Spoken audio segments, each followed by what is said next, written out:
Bienvenue dans Pourquoi ça existe, l'émission sur la pop culture étrange, bizarre et insolite.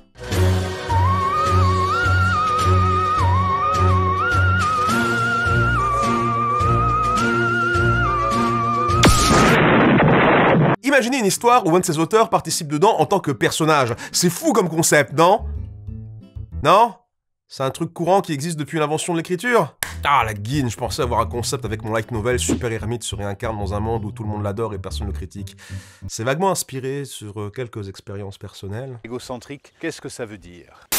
Self-insert ou self-insert, qu'on peut traduire littéralement par insertion de soi-même. Je vous vois venir, hein, faites pas la blague. Quand un auteur se met lui-même dans son histoire. Un terme qui devient de plus en plus un gros mot chez certains spectateurs de films et séries télé, surtout basés sur des licences populaires, familiales ou appréciées des geeks. Je vois pas mal sur Twitter des gens débattre avec vitriol de la qualité de telle ou telle production qui aurait été gâchée par la présence de self-insert. Et vous allez peut-être me dire très sarcastiquement, waouh, des gens qui se prennent la tête sur Twitter, t'as dû fouiller longtemps pour en trouver des noms. Que voulez-vous que je vous dise?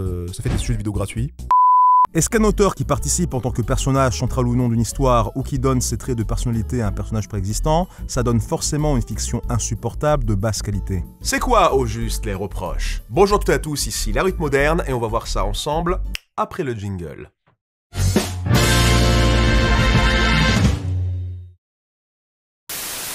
Bienvenue dans notre nouvelle émission, quel animé va être adapté en RPG mobile? Où on décide par tirage au sort quel animé va être adapté en RPG mobile. Bon alors je sais c'est très spécifique comme concept d'émission, mais vu l'industrie du divertissement japonais, on peut faire 15 saisons, facile. Et pour l'émission de ce soir, le gagnant est...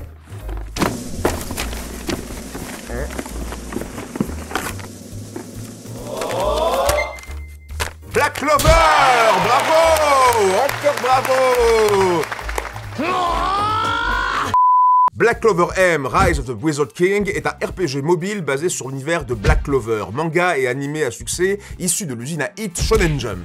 Immergez-vous dans un monde de fantasy et aidez le héros Asta à devenir l'empereur mage à travers des combats stratégiques au tour à tour accessibles et stimulants. Profitez de graphismes en cel shading de haute qualité pour mobile qui retranscrivent parfaitement le style de l'animé et terrassez du mob avec des attaques spéciales spectaculaires. Encore merci Unreal Engine 4 pour faire toujours de beaux graphismes. Balancez de gros sortilèges avec votre escouade de chevaliers mages à invoquer, collectionner et améliorer parmi toute une galerie de personnages hauts en couleur issus du manga et de l'animé, ayant chacun leur propre style. Et en plus du scénario classique, vous pouvez former une guilde de combat en PVP, faire des défis spéciaux ou juste vous balader, aller à la pêche, cuisiner. Parce qu'il n'y a pas que la violence dans la vie, même dans un monde où on peut balancer des aigles d'énergie dans la face d'autrui. Cliquez sur le lien dans la description et scannez le QR code à l'écran pour jouer à Black Clover M, Rise of the Wizard King, et recevez 30 tirages de héros plus Mimosa, perso super rare avec un costume en édition limitée. En plus, connectez-vous et faites des missions pour gagner 70 tirages de héros supplémentaires. Ça fait 100 tirages dès le départ. Encore une fois, jouez à Black Clover M, Rise of the Wizard King, lien dans la description ou sur le QR code. Merci et bon visionnage. Revenons sur les origines du terme. Self-insert ou self-insert, comme je vais dire tout le long de la vidéo, c'est originellement du jargon de fanfiction. C'est pas du tout un terme professionnel à la base. Dans une fanfiction, quand tu sens que l'auteur a mis un personnage qui semble être, à l'évidence, un avatar de lui-même au milieu des autres personnages préexistants, c'est un self-insert. Il s'est inséré lui-même dans un monde qui n'est pas le sien et dont il est fan. Donc si quelqu'un qui s'appelle Trucmuche14 a écrit une fanfiction My Hero Academia avec un nouveau personnage qui s'appelle Truxan, le nouvel apprenti héros de Yue, eh ben c'est du self-insert. Bon, a priori, pas vraiment de soucis jusque-là. Peut-être que des gens trouveront ça inélégant, un peu trop évident, voire cringe. Je suis pas fan de ce mot et de ce qu'il représente. Mais je trouve qu'un peu de sentiment de gratification et d'autocélébration dans un univers dans lequel on trouve bonheur et réconfort, ça fait de mal à personne dans le grand ordre des choses. Laissez les jeunes et les moins jeunes s'amuser un peu. Le fait déjà de s'exercer à l'écriture dans un univers familier, c'est un net positif en soi. Là où ça peut poser souci, c'est quand tu combines le concept de self-insert avec celui de Marisu. Et c'est là que le débat peut prendre une tournure un peu pénible. Marisu, c'est aussi un terme de fanfiction qui, à la base, avait pour but de critiquer certains personnages self-inserts insérés justement de façon un peu douteuse dans un univers, faisant d'eux l'être le plus cool, important, compétent et aimé de l'histoire. Un parangon de perfection au point de faire de l'ombre aux personnages principaux d'origine. Le mot Marisu vient à la base d'une très courte parodie de fanfic Star Trek de 1974, écrite par Paula Smith et publiée sur le magazine de ménagerie. Oui, le terme date d'avant Internet, en même temps pas besoin d'ordi pour écrire des fanfics. Dans cette histoire, on suit la lieutenant Marisu, une ado de 15 ans et demi à moitié vulcaine qui est tellement géniale qu'elle a déjà atteint le rang de lieutenant à Starfleet et que Capitaine Kirk est tombé immédiatement amoureuse d'elle au premier regard, et qui lui confie même carrément le commandement de l'Enterprise. Même Spock la trouve super intelligente et que c'est logique en fait de filer un vaisseau spatial à une meuf qui a même pas le bac. Même qu'elle a sauvé la vie de tout l'équipage qui sont soudainement devenus très nuls, qu'elle a eu le prix Nobel de la paix tellement elle est gentille, et que tout le monde a pleuré sa mort et que son anniversaire est devenu une fête nationale intergalactique. Voilà, vous saisissez un peu le concept du personnage, vous avez pigé un peu. Depuis, dans le jargon du milieu des fanfictions, quand un self-insert devient trop parfait et trop cool au point que tu sens que l'auteur veut juste masser son ego, au point de faire agir les autres personnages de façon étrange ou en contradiction avec leur personnalité, ça devient un Marisu. Genre, si tu rends ton avatar plus fort et valeureux que le héros lui-même et qu'il bat facilement le méchant final sans explication et que tout le monde tombe amoureux de lui sans raison, eh ben c'est un ou une Marisu. Pour reprendre mon exemple de tout à l'heure, si dans la fanfic My Hero Academia, Truxan devient tout à coup plus fort que All Might et All for One réunis, qu'elle bat Shigaraki en un coup, après que Deku se fasse laminer comme un étron et que tout le monde tombe amoureuse d'elle sans raison, même des grincheux comme Aizawa ou Bakugo, eh ben là, le self-insert devient un Marisu. Et là oui, c'est un peu agaçant et pas très intéressant narrativement.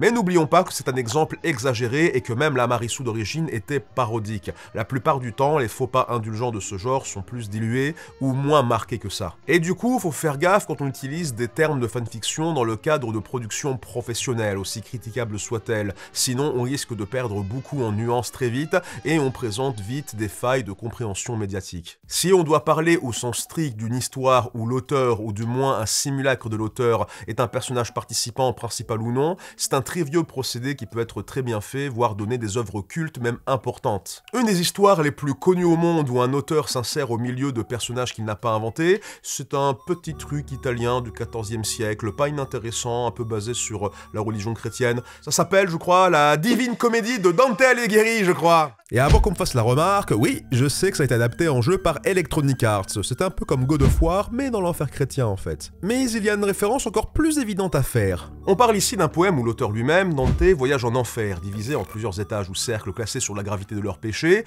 pour trouver l'âme de sa femme en compagnie du philosophe Virgile, rencontrant dans sa quête diverses figures bibliques comme Lucifer et Judas, des figures mythologiques comme Médusa ou Charon, et même des figures historiques et politiques comme le pape Anastasia II et Brutus. Oserais-je dire que la Divine Comédie de Dante est en fin de compte un très ancien exemple de fanfiction self-insert ?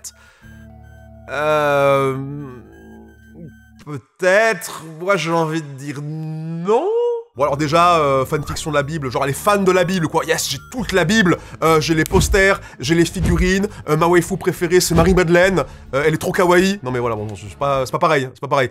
Même si je pense que ça raconte quelque chose d'intéressant sur le désir humain de côtoyer et participer à une mythologie plus grande qu'elle, je pense que c'est important de distinguer une fiction utilisant l'histoire et la mythologie chrétienne pour explorer des thèmes comme le péché, la vertu et le climat politique de la Florence du Moyen-Âge, et une fiction utilisant directement l'œuvre d'un être humain distinct afin d'y exprimer son appréciation et apporter des alternatives conceptuelles. Des concepts pouvant être très intéressants comme confronter Geoffrey de Game of Thrones à lui-même en l'enfermant dans une boucle temporelle, ou un peu moins intéressants comme Dark Lord 94 embrasse Samus Aran sur la bouche.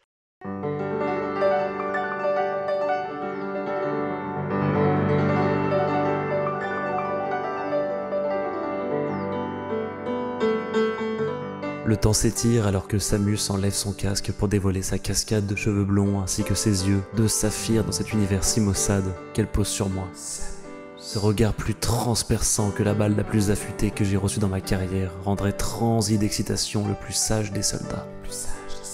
Porté par une énergie plus incontrôlable que son hypermode, je m'approche d'elle lentement, ma respiration saccadée. Son doux visage est alors animé d'un rictus maléfique, et d'un seul coup, elle se saisit de mon col, me plaque contre le sol, m'enfourche et me prend à pleine bouche. Alors que sa main se saisit de mon cou, nos langues mènent un balai effréné, un tourbillon incessant qui aspire mon âme plus vite qu'un Metroid aspire ses PV. Jamais ça m'arrivera en vrai ça. Jamais ça m'arrivera.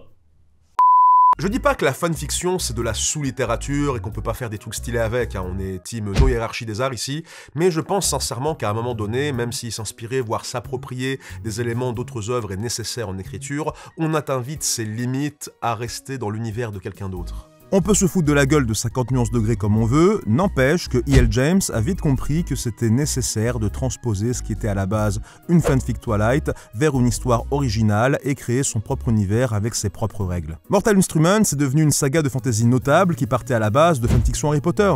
Et statistiquement, c'est très probable qu'un de vos mangaka préférés a fait une parodie d'Ujinshi Ole Ole d'un anime connu. Et normalement, ils devraient passer à autre chose après. Alors des fois, ils passent à autre chose, puis ils reviennent, puis après ils repartent, ça arrive des fois aussi.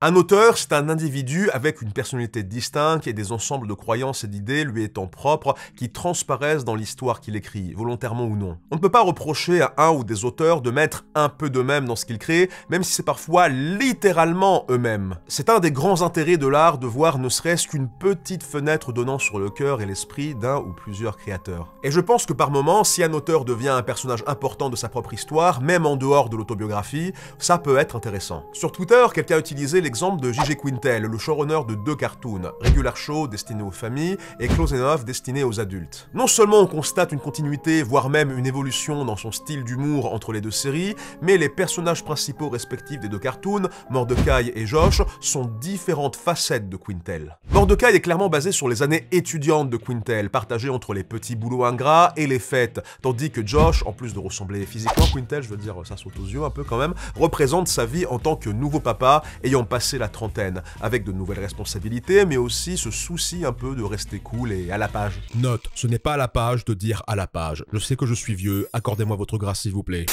Quand je regardais Excel Saga sur Canal+, certains de mes gags préférés impliquaient les prises de tête entre le réalisateur Nabe Shin, qui se voit comme un genre de Lupin 3 mais avec une coupe afro, et Koshi Rigdo, l'auteur du manga original adapté. Et Nabe Shin a une incidence directe dans l'histoire, pas juste gaguesque. C'est un mec chelou, mais c'est aussi un héros qui aide à sauver le monde, carrément. Et c'est là qu'on arrive à un point intéressant. Même dans un univers préexistant qui n'est originellement pas le sien, un autre artiste peut s'y insérer et apporter sa touche personnelle, voire même carrément s'approprier une œuvre. L'amour de Del Toro pour les monstres, les figures de marginaux et les relations père-fils compliquées s'insère parfaitement bien dans Hellboy 1 et 2. Tim Burton a beaucoup influé sur l'identité visuelle de Batman avec son obsession pour l'esthétique gothique et le cinéma expressionniste. Et John Carpenter s'est tellement réapproprié The Thing avec son identité que la plupart des gens pensent d'abord à sa version plutôt qu'à l'original de 1951. Ouais, il y a des gens qui savent pas que c'est un remake en fait. Et dans un monde dominé par la franchisation de la fiction et des médias, où chaque histoire est fonctionnellement une marque déposée,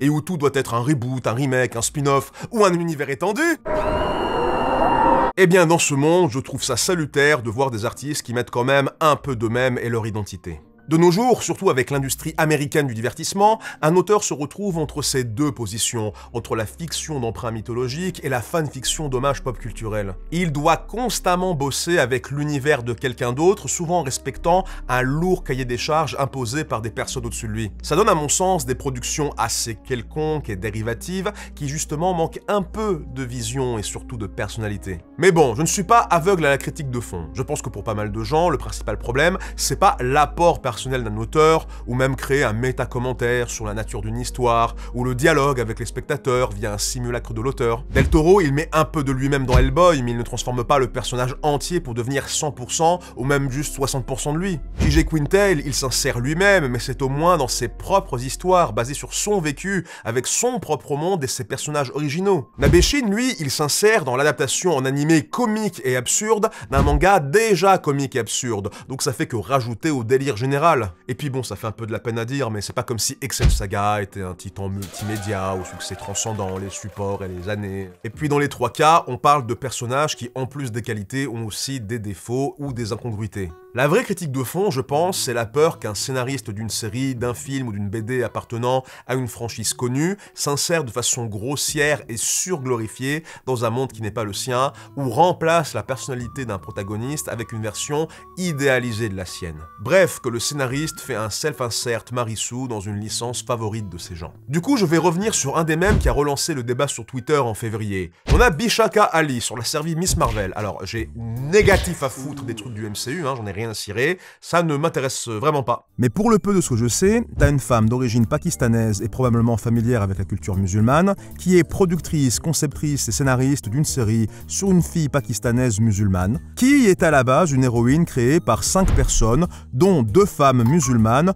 une des 2 étant précisément pakistanaise. Série qui, en plus de sa showrunner, contient dans son équipe, et je dis bien équipe, divers hommes et femmes issus des cultures sud-asiatiques, arabes et musulmanes. Bah, je sais pas les amanches, ça a pas l'air inadéquat ou illogique comme décision créative. On dirait une série avec un groupe de créatifs qui ont un passif culturel commun, qui ont l'air d'avoir tous un peu participé à leur échelle, plutôt qu'un truc entièrement parasité par Bishaka Ali.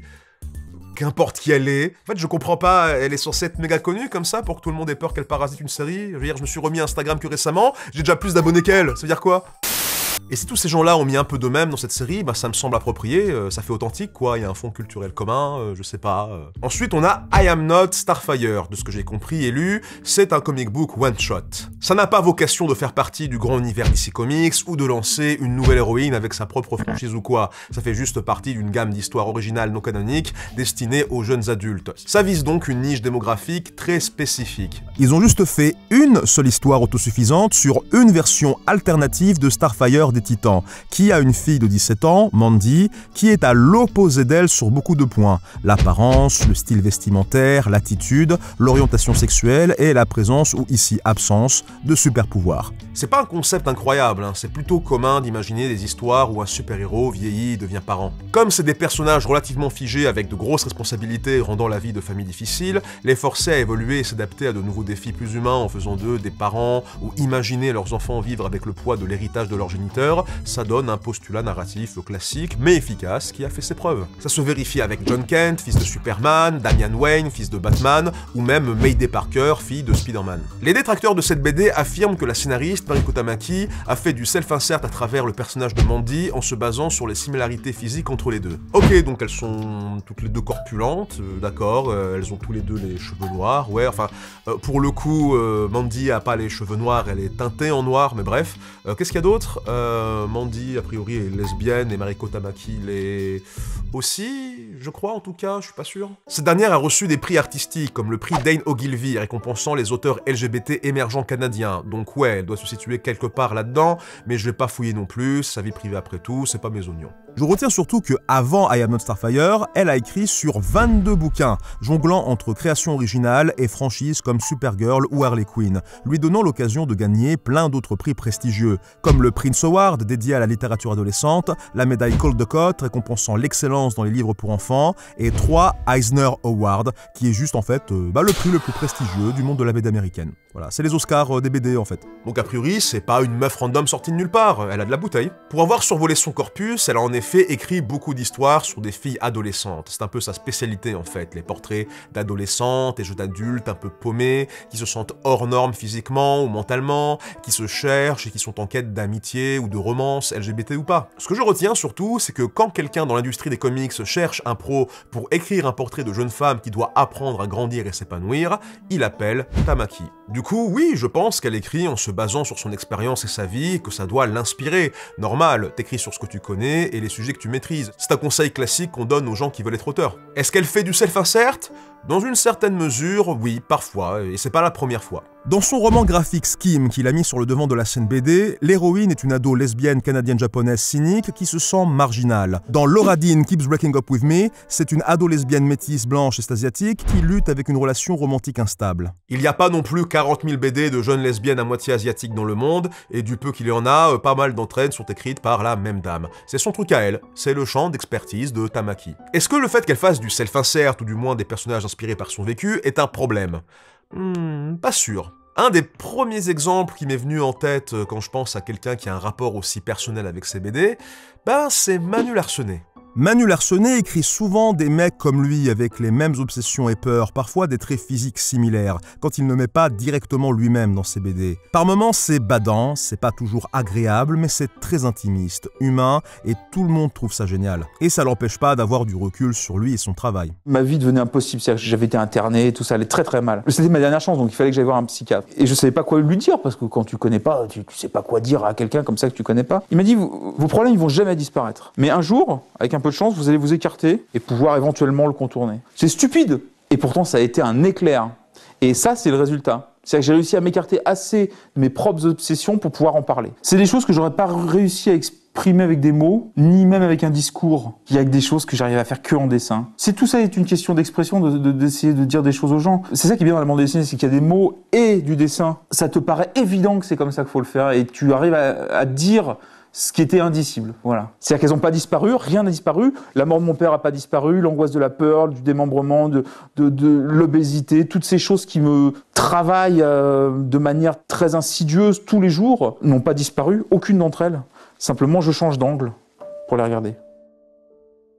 Je pense ici que le seul crime entre guillemets de Mariko Tamaki dans l'histoire, c'est d'avoir inséré le même genre de personnage inspiré de sa vie et ses intérêts qu'elle fait d'habitude dans un monde de super-héros connus, ici les Teen Titans. Je dirais même que dans I'm Not Starfire, elle est plus restreinte en fait. Mandy, elle est ni canadienne ni japonaise, en tout cas, clairement pas de sa mère, hein. Mais dans tous les cas, même si c'est une self-insert partielle, ce n'est ni une Marisu, ni un monstre abject. C'est juste une ado, mal dans sa peau, associable, timide et manquant de confiance en elle, qui souffre de la comparaison avec l'image glorieuse que renvoie sa mère, avec qui elle a du mal à dialoguer. Et Starfire n'est pas particulièrement méchante ou incompétente dans cette histoire, elle veut juste dialoguer avec sa fille et elle s'inquiète pour son avenir. Je veux dire, c'est pas comme si Mandy prenait subitement la place de sa mère, devient tellement puissante qu'elle peut terrasser Darkseid en un coup, et que toutes les lesbiennes du monde veulent mater l'intégrale de Steven Universe avec elle. Là, oui, je comprendrais que c'est du self-insert nul pour booster son ego. Mais ici, à la fin, Mandy prend confiance en elle, s'entend bien avec sa mère et se sent plus proche d'elle et ses valeurs de super-héroïne. C'est globalement juste une comédie adolescente gentillette avec un twist super héroïque et ça va pas plus loin. Rien qui ne révolutionne le monde ou le mette à feu et à sang, et encore une fois, c'est juste une histoire courte pour la gamme jeune adulte de DC Comics. Ça ne fait pas partie des séries de comics principaux de l'éditeur. Vous pouvez penser ce que vous voulez du comics, hein. Moi personnellement je le trouve sympatoche sans plus, mais le self-insert, c'est clairement pas le problème ici. J'en profite d'ailleurs, si vous voulez une histoire d'adolescente agitée et rebelle qui se prend vraiment la tête avec sa mère, qui se cherche romantiquement et qui a plein de défauts tout en cherchant à devenir une meilleure personne au cours de l'histoire,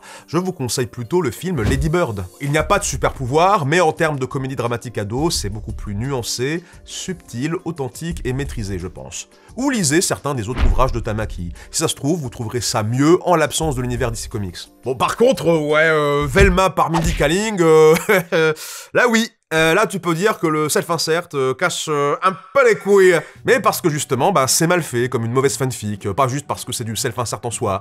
Et c'est pas le seul problème, en fait. Mindy Kaling n'a rien à faire chez Scooby-Doo. Voilà, elle a parasité cet univers. Mindy Kaling, faut savoir que c'est devenu un peu une institution en Amérique. Elle a énormément percé grâce à son rôle de scénariste et interprète de Kelly dans The Office. Puis elle est devenue productrice, scénariste et actrice principale dans The Mindy Project en 2012, centrée sur elle, son humour, ses sujets de prédilection et tout. Toujours ce personnage très loquace, très de grande ado contestataire, effronté et caustique dans son attitude, très dans la vanne. Pas mal d'humour d'autodérision sur son origine indienne aussi, parfois trop, selon certains indiens américains. Hi, my name is Priya Prakash. As you can tell, I'm Indian. It's so embarrassing being Indian because my mom is super strict. It's so annoying and I wish I was white sometimes. I'm so horny all the time. No one wants to even have sex with me because I'm so ugly and Indian. My life would be so much better if I looked like Jessica from Spanish class. No! God, please, no!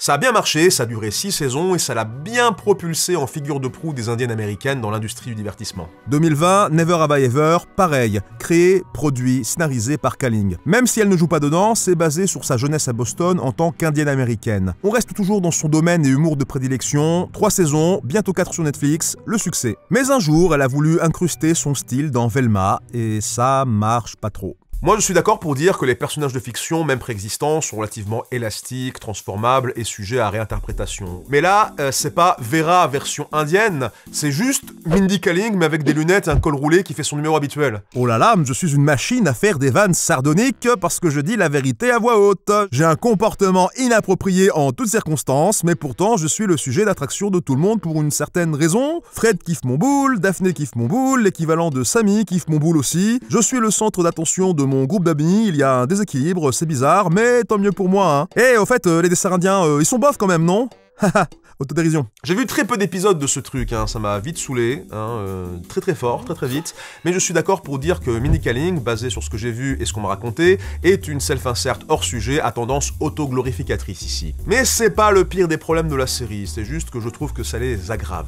Déjà, de base, même si j'aime bien qu'un auteur s'approprie un univers avec sa sensibilité et son identité, à l'extrême inverse, un truc que je déteste, c'est les célébrités au pif qui s'imposent dans un monde de dessins animés ou BD et détournent l'attention vers eux au détriment de l'univers et personnages d'origine. Y a pas besoin de self-insert pour rendre ça pénible, hein. Neil Patrick Harris dans les Schtroumpfs, Ramzi Bedia dans Spirou, presque tout le monde en fait dans les films Astérix depuis aux Jeux Olympiques. C'est toujours un souci d'ailleurs aujourd'hui. J'en parle dans ma vidéo sur ma haine des adaptations d'animation live action, hein. N'hésitez pas à la voir après. Donc pour Velma, perso, je vois ça comme une version 2D et plus directe du même concept. Mais même en enlevant totalement Mindy Kaling et son identité de la série, le souci fondamental qui reste de Velma, c'est que c'est encore, vraiment encore, un cartoon comique pour adultes pas très expressif ou visuellement intéressant, qui confond méchanceté gratuite avec humour, et se reposant essentiellement sur le cul, le gore et les dialogues cyniques et méta en We Don't Speak surfait.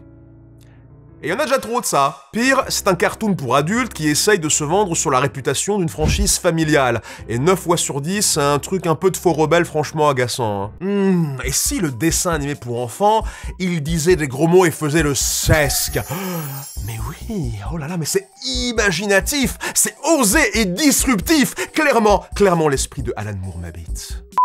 Après des avancées comme Arcane, Primal, Invincible ou BoJack Horseman, c'est toujours triste de voir les cartoons adultes américains s'obstiner dans ce genre de banqueroute créative. Donc, si je résume le même, on a une série avec une vaste équipe de gens qui partagent le même fond culturel en adéquation avec le sujet, un comic book one-shot avec un peu de self-insert mais tout de même nuancé et qui reste dans la continuité artistique de l'auteur de raconter des histoires de passage à l'âge adulte, parce que c'était le but recherché en fait, et un self-insert très agaçant et mal foutu, certes, mais qui est juste l'agent exacerbant d'un concept fondamentalement déjà pourri pour plein d'autres raisons. Donc ouais, pour le moment, je suis pas 100% convaincu que le vrai souci fondamental de ces trois productions ou même des fictions franchisées en ce moment, ce soit le self-insert, hein, ni que le self-insert, même dans un univers préétabli, soit néfaste purement en soi. En fait, le vrai seul point commun que je trouve, c'est qu'on a 3 femmes d'origine non européenne, non américaine, qui ont eu l'opportunité de tenir un rôle important sur une production liée à une franchise connue. Bizarre. Ça doit être une coïncidence, je pense. Idéalement, on devrait traiter une œuvre de fiction au cas par cas et pas donner l'impression d'une tendance générale. Faudrait pas que Self-Insert ou Marissou passent trop pour des outils d'analyse médiatique précis et efficaces ou servent de moyens d'intimidation pour empêcher certains types d'individus d'avoir une empreinte plus personnelle sur des univers préexistants. Certains artistes se mettent en retrait, d'autres se mettent plus en avant. C'est 2 démarches différentes qui peuvent apporter leur lot d'apports intéressants et je vous laisse décider laquelle vous préférez. Je peux vous faire une liste de plein de Self-Insert intéressants ou du moins des bons avatars, voire des personnages partiellement inspirés de leurs auteurs, faits avec l'aide de ma charmante communauté au passage. Encore merci pour votre aide. On a Kishibe Rohan, le mangaka complètement fou et irascible, au stand complètement pété dans Jojo Partie 4, basé sur son auteur Hirohiko Araki. Antoine de Saint-Exupéry, qui est littéralement un personnage central, l'aviateur, dans son propre roman Le Petit Prince. Personnage qui fait office de narrateur interne, qui dialogue tout le long du livre avec le Petit Prince lui-même, tout en s'adressant au lecteur. Tsugumi Oba et Takeshi Obata, représentés par Saiko et Chujin dans le manga Bakuman. Un duo scénaristes-dessinateurs qui ont fait un manga à succès dans le Shonen Jump, racontant l'histoire d'un duo de scénaristes auteurs-dessinateurs rêvant de faire un manga à succès dans le Shonen Jump. Ouais, on peut pas faire plus évident. Stephen King, en tant que carrément lui-même en fait, dans sa saga de romans de fantasy La Tour Sombre. Un personnage tellement important pour l'histoire qu'il peut appeler l'esprit d'une déité majeure nommée Gan et que le méchant principal, le roi cramoisi, a cherché à le tuer plusieurs fois. Shinji et Gendo Ikari, les 2 personnages centraux de Evangelion, 2 êtres renfermés sur eux-mêmes et émotionnellement troublés, qui sont des représentations des tourments intérieurs du réalisateur et auteur Hideaki Anno. Soul Bad Guy des jeux vidéo Guilty Gear, qui est juste, clairement, ce que son designer Daisuke Ishiwatari rêverait d'être physiquement. C'était même sa voix pendant un moment. On sent que le mec, il a le rock dans le sang. Ça n'a jamais été confirmé, mais je suis persuadé que Togata de Fire Punch est une représentation du mangaka Tatsuki Fujimoto, vu que c'est un énorme fan de films un peu foufou qui cherche à raconter et mettre en scène l'histoire d'Agni, le héros du manga. Faut juste remplacer mangaka par réalisateur de films. Et enfin, Alex Hirsch, qui a clairement mis énormément de lui-même enfant dans Deeper de Gravity Falls. Le fait qu'il a une sœur jumelle excentrique, son amour pour les mystères, son côté neurotique, ses souvenirs de vacances, etc. Petite mention sympa pour Hammond de Jurassic Park et Hallyday de Ready Player One, qui sont souvent vus comme des représentations de Steven Spielberg à différents niveaux de sa carrière. En fait, vous voulez vraiment savoir c'est quoi l'exemple le plus évident de self-insert raté où l'identité et la personnalité de l'auteur est un détriment total pour l'œuvre produite? The Room. Écrit par Tommy Wiseau, produit par Tommy Wiseau, réalisé par Tommy Wiseau, avec Tommy Wiseau dans le rôle principal du héros tragique, trop bon et trop pur pour ce monde. Pauvre bébou incompris dont le cœur n'est qu'amour et générosité, trahi par sa salope de femme et son meilleur ami qui le met cocu. Lui qui travaille si dur à la banque, fait tellement d'efforts pour être un bon mari et s'occupe d'un adulte étudiant comme si c'était un enfant de 8 ans. Pourtant, pourquoi tant de méchanceté gratuite de la part de Lisa ? Je comprends pas, c'est l'homme parfait pourtant, le seul mec décent dans un monde de nuls. Un personnage important, joué et écrit avec brio par un seul homme qui avait manifestement des choses importantes à dire et qui était aussi très agréable avec l'équipe de tournage. Bon, assez de sarcasme, hein, vous avez compris. The Room est un gros ego trip bien auto-indulgent par un mec imbuvable et incompétent, en tout cas à l'époque, qui s'insère dans son histoire à coups de bélier médiéval. C'est pas un univers préexistant qu'il s'est approprié, mais c'est bien un moment où l'âme de l'auteur se met à nu devant nous, avec ses faits sans prime, à travers son avatar, et avec autant d'élégance et de subtilité qu'un striker sans slip dans un match de foot, empêchant toute possibilité qu'une production compétente se mette en place. Mais ça ouvre tout de même une fenêtre sur l'esprit de Tommy Wiseau, comment il se voit lui-même, comment il voit les femmes, ses croyances, sa vision de la bonté et son espoir d'un monde meilleur où tout le monde s'aime et joue à la passe en portant des nœuds papes dans des allées. Parfois, l'artiste peut nous montrer des choses qu'on trouvera déplaisantes. Parfois, l'artiste peut nous montrer, sans le vouloir, des aspects peu glorieux de lui-même. Mais quand c'est possible, même si c'est pas toujours brillant ou agréable, ça m'intéresse toujours de voir des fragments de l'artiste semés dans son art. Dans toute œuvre artistique, même dans une franchise, même quand il y a plusieurs mains dessus, on retrouve toujours un peu de l'artiste. Parfois pas qu'un peu d'ailleurs. Et le self-insert, en mon sens, n'est ni plus ni moins que l'outil le plus direct pour y parvenir. Même si c'est important d'avoir du recul sur ce qu'on produit, d'être conscient de soi et d'abord vouloir raconter une bonne histoire avec des bons personnages et de ne pas virer en égo trip, n'ayez pas peur de vous mettre en avant et de célébrer tout ce qui constitue votre être. L'art est un moyen de communication et beaucoup de gens ont hâte de faire votre connaissance. Merci d'avoir vu cette vidéo jusqu'au bout. Ce n'est pas la chronique sur One Piece Netflix que j'avais promis en septembre, mais c'est une vidéo dont l'écriture et la production a commencé quelque part entre février et avril dernier. Et je suis bien content qu'en cette fin d'année, elle a pu enfin sortir. Merci encore et bonne fête de fin d'année.